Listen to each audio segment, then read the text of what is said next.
నిజామాబాద్ పర్యటనలో ఎంపీ అరవింద్ కీలక వ్యాఖ్యలు చేశారు. బీసీ రిజర్వేషన్ నాటకమని ఆయన ఆరోపించారు. 42%లో సగం కూడా బీసీ రిజర్వేషన్ ఇవ్వలేకపోయారని విమర్శించారు.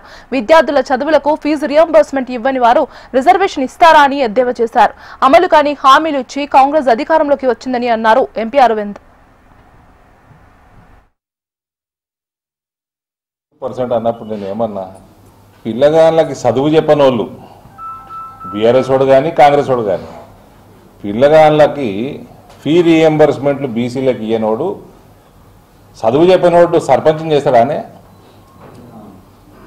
ఇది మొత్తము డ్రామా, పొలిటికల్ డ్రామా. ఇలా జీవితంలో ఎన్నడూ ఇవ్వలేదు కాంగ్రెస్ పార్టీ. మా నాయనని కూడా కలుపుతున్నాను అధ్యక్షుడుగా. 40% ఇస్తాం, 50% ఇస్తామంటే 25-30% దాటకపోయినాడు. మస్తు చెప్తుండే, ప్రామిసులు మస్తు చేస్తుండే, ట్రై చేస్తుండే, కుదరకపోతుండే. వాళ్ళకి నియత కూడా ఉండకపో. ఇప్పుడైతే ఘోరం. 42లో సగం కూడా లేదు ఇప్పుడు.